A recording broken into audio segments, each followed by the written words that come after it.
Good morning বন্ধুরা, তোমাদের সামনে আবার একটা নতুন সকালে একটা নতুন ব্লগ নিয়ে চলে এলাম।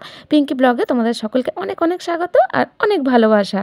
তো আজকে এখানে আসার কারণ হচ্ছে, তোমরা অনেকেই জানো যে আজ 2রা ফেব্রুয়ারি মাধ্যমিক পরীক্ষার একেবারে প্রথম দিন।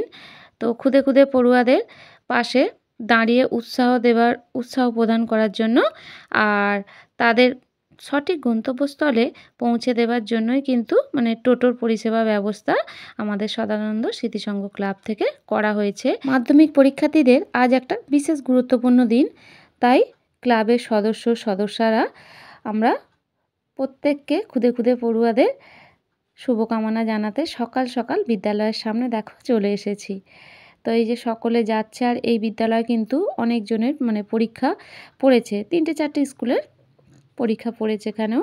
তো এখানেও আসবে, আর দেখো এই জিনিসগুলো সব ব্যবস্থা করা হয়েছে। জলের বোতল, অল্প একটু টিফিনের ব্যবস্থা, পেন, স্কেল, পেন্সিল, রাবার যা থাকে, আর হচ্ছে ছোট ছোট দেখো গোলাপ ফুলের স্টিক। তো এইগুলো দিয়ে ওদের আমরা সকলের শুভকামনা জানাবো। আর আজকে ওয়েদারটাও দেখো সেরকম একটা ভালো নয়, রাত থেকেই হালকা বৃষ্টি হচ্ছে, আর তার উপরে আবার পরীক্ষাও পড়েছে অনেকটা সকাল। তোমরা অনেকেই জানো, কি বলবো, 9:45 থেকে কতটা সকাল বুঝতে পারছো, যার জন্য প্রতিটা ছাত্রছাত্রীকেই খুব সকাল সকাল বাড়ি থেকে রেডি হয়ে যার যেখানে সিট পড়েছে সেই গন্তব্যস্থলে কিন্তু তাকে পৌঁছে যেতে হবে টাইমের মধ্যেই। যার জন্য আমরা কিন্তু এখানে অনেকটা সকালে এসে গেছি, একেবারে 7টার সময়। আর এই দেখো ফুলের স্টিকগুলো নিয়ে, টিফিন নিয়ে হাতে দাঁড়িয়ে রয়েছে, আর ওই দাদাই কিন্তু সমস্ত ব্যবস্থাগুলো করে খুব দায়িত্বের সঙ্গে। আর এই যে সব এইখানে হাতে হাতে এক এক করে সবাইকে ফুলের স্টিক দেয়া হচ্ছে, তাদের হালকা অল্প একটু টিফিন দেয়া হচ্ছে, আর সাথে শুভকামনা যাতে মাধ্যমিক পরীক্ষার্থীরা উৎসাহ পায়। আর তার সাথে শীতের সকালে আমরা একটু চা টোস্ট খেয়ে নিচ্ছি। হ্যাঁ, ভালো হচ্ছে।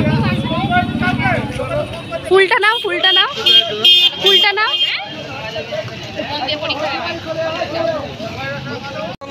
তোমরা ভালো পরীক্ষা দেবে, মাথা ঠান্ডা রেখে।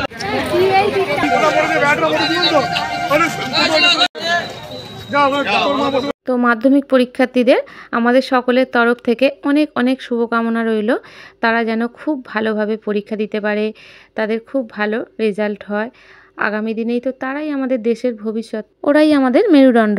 তাই আগামী দিনে সফলতা ওদের যতই বাড়বে, ততই আমাদের দেশের ভবিষ্যৎ কিন্তু আগামী দিনে ততই উজ্জ্বল হয়ে উঠবে। তো অনেক কিছুই তোমাদের সঙ্গে বকবক করে ফেললাম, মনের কথা মন থেকে বলে ফেললাম এতগুলো কথা। আর দেখো এই স্কুলের সামনে অনেকটা পরিমাণে ভিড় হয়ে গেছে। তো চলো আজকে ভিডিওটা আর বাড়াবো না, আজকে এই পর্যন্তই। আর যারা ফেসবুক থেকে দেখছো তারা পেজটা ফলো করে দিও, আর যারা ইউটিউব থেকে দেখছো তারা সাবস্ক্রাইব করে দিও। টাটা।